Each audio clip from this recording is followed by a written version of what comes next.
नमस्कार, मैं रीता सिंह स्वागत करती हूँ आपके अपने चैनल इंडिया इनसाइट में। आज की मेरी कहानी एक सत्य कथा पर आधारित है। मेरी कहानी का शीर्षक है खाकी का दर्द। दिसंबर की सर्द रात थी और समय करीब 1:30 हो रहा था। दो सिपाही एक खटारा गाड़ी लेकर हाईवे पर पेट्रोलिंग कर रहे थे। गाड़ी खटारा इसलिए थी क्योंकि थाने में एक ही गाड़ी थी, कोतवाल साहब की।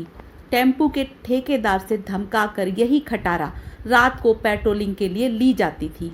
गाड़ी में साइड के पर्दे नहीं थे। दोनों तरफ से खुली होने के कारण दिसंबर की सर्द हवा उन दोनों सिपाहियों को परेशान करने में कोई कसर नहीं छोड़ रही थी। मगर ठंड की परवाह सिपाही करने लगे तो देश की सुरक्षा कौन करेगा? अगर एक सिपाही ने ठंड की परवाह की तो हम और आप अपने घरों में रजाई ओढ़कर चैन की नींद कैसे सो सकते हैं? हमारे लिए उनको तो ठंड से सिकुड़ना ही था। घर से मीलों दूर, फिर भी मस्त थे। अभी 1 साल पहले ही तो भर्ती हुए थे दोनों सिपाही, तो ज़्यादा तजुर्बा भी नहीं था नौकरी का। एक आगरा का था और एक लखनऊ का था। दोनों सर्द रातों में सुनसान सड़कों पर सजग होकर गश्त कर रहे थे। गाड़ी अभी पुल पर चढ़ ही रही थी कि पीछे से किसी की चीख सुनाई दी। लगा जैसे अभी गुजरे एक ट्रक ने किसी मोटरसाइकिल वाले को ठोक दिया हो। सिपाही ने अपनी गाड़ी के चालक से गाड़ी पीछे मोड़ने को कहा। चालक ने गाड़ी जल्दी से पीछे मोड़ी और उस ट्रक का पीछा करने के लिए दौड़ा दी।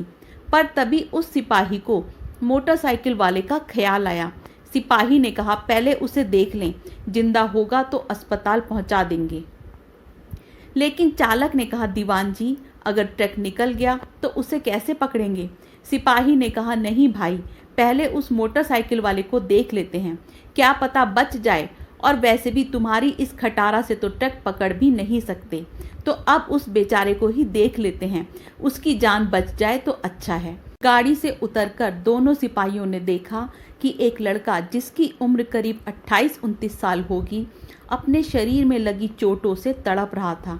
उसका एक हाथ 2 जगह से टूट गया था, एक पैर घुटने से अलग हो गया था, एक आंख बाहर आ गई थी और सर ऊपर से खुल गया था। खून से लथपथ शरीर देख के किसी का भी दिल दहल जाए। सिपाही ने आगे बढ़कर उसकी नब्ज टटोली और कहा, भाई, इसे जल्दी हॉस्पिटल लेकर जाना होगा, हो सकता है ये बच जाए। दूसरे सिपाही से उसकी हालत देखी नहीं गई, वह पीछे हट गया। उसने पहली बार इतना भयानक एक्सीडेंट देखा था, इसलिए उसे चक्कर आने के कारण वह वहीं पर बैठ गया और कहने लगा, भाई, मेरी हिम्मत नहीं हो रही इसे देखने की, तुम अपने आप देख लो। पहले सिपाही ने कहा, इसे जल्दी अपनी गाड़ी में डालकर हॉस्पिटल ले चलते हैं। गाड़ी सरकारी नहीं थी और ना ही उसका ड्राइवर सरकारी था। उसने साफ मना करते हुए कहा, दीवान जी, मैं नहीं रखूंगा इस लाश को अपनी गाड़ी में और ना ही मैं इसे हाथ लगाऊंगा। आपकी ड्यूटी है, आप जानो क्या करना है। अब सिपाही अकेला था और सोच रहा था क्या करूं। उसने तुरंत थाने पर फ़ोन किया और थाना मोबाइल को घटना की जगह बुलाया। थाने की जीप आकर रुकी। उसमें से एसओ साहब के हमराह और थाने के ड्राइवर साहब आए और कहने लगे, यह तो मर गया। तुमने उस गाड़ी वाले को क्यों नहीं पकड़ा जिसने इसे टक्कर मारी है? अब इसे उठा के हॉस्पिटल पहुंचा दो। सिपाही ने हमराहों से कहा, भैया, इसे आप उठवाकर गाड़ी में रखवा दीजिए। हमराह ने पीछे हटते हुए कहा, मेरी ड्यूटी नहीं है, ये तुम जानो, तुम्हारा काम जाने। ऐसा सुनकर सिपाही को उस पर थोड़ा गुस्सा आया, लेकिन करता भी क्या, जूनियर था। उसने सड़क से गुजरते लोगों से भी आग्रह किया, पर कोई उसकी मदद को आगे नहीं आया। सिपाही से नहीं रहा गया तो उसने अकेले ही खून से लथपथ उस लाश को उठाकर गाड़ी में रखा और अस्पताल की ओर चल दिया। सिपाही की वर्दी पूरी तरह खून में सन गई थी। यह देखकर वह मन ही मन खुद को कोस रहा था कि क्यों आया इस नौकरी में।